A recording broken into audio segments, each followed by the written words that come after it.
नागपूर शहर पोलिसांचा 2026च्या पहिल्या 6 महिन्यांचा गुन्हेगारी अहवाल प्रसिद्ध करण्यात आलाय।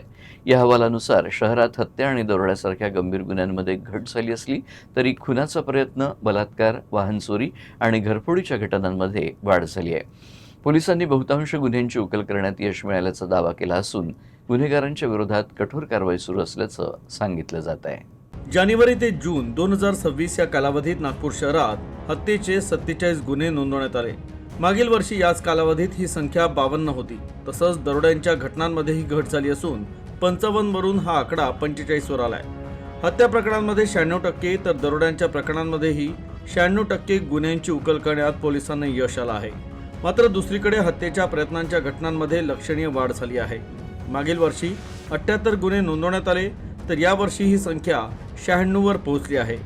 घरफोडीच्या घटनांमध्ये 498 वरून 511 पर्यंत वाढ झाली असून वाहन चोरीच्या गुन्ह्यांची संख्या 879 वरून 911 झाली आहे। मात्र वाहन चोरीच्या गुन्ह्यांमध्ये शोध आणि जप्तीचं प्रमाण वाढल्याचा दावा पोलिसांनी केला आहे।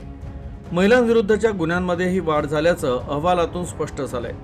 बलात्काराच्या घटनांची संख्या 107 वरून 125 झाली आहे। या सर्व प्रकरणात 100% गुन्ह्यांची उकल केल्याचा दावा पोलिसांनी केला आहे।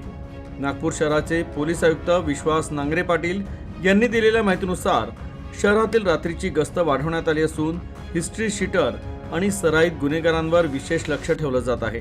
गुन्हेगारी कारवायांमध्ये सहभागी आढळणाऱ्यांवर कठोर कारवाई करण्यात येणार असल्याचं त्यांनी स्पष्ट केलं।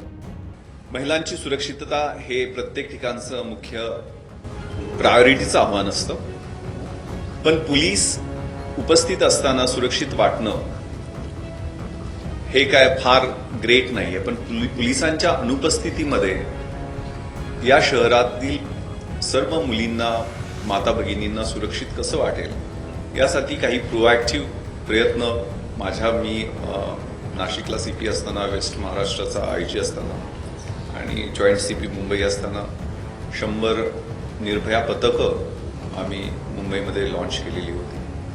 त्यामध्ये मुळात हे पेट्रोलिंग आहे ते सिव्हिल ड्रेसमध्ये छुप्या कॅमेऱ्यासह आणि त्याच्याबरोबर 4 जणांची टीम आणि जास्तीत जास्त 15-20 दिवसात ती केस चार्जशीट कशी होईल याकडे लक्ष होतं। अगदी काही केसेसमध्ये आम्ही फास्ट ट्रॅकमध्ये घेऊन 6 महिन्यामध्ये शिक्षा पण आणल्या। एकूणच हत्या आणि दरोड्यासारख्या गंभीर गुन्ह्यांमध्ये घट झाल्यानं पोलिसांसाठी ही दिलासादायक बाब असली तरी महिलांविरुद्धचे गुन्हे, वाहन चोरी आणि घरफोडीच्या वाढत्या घटना कायदा आणि सुव्यवस्थेसमोर नवं आव्हान निर्माण करत आहे।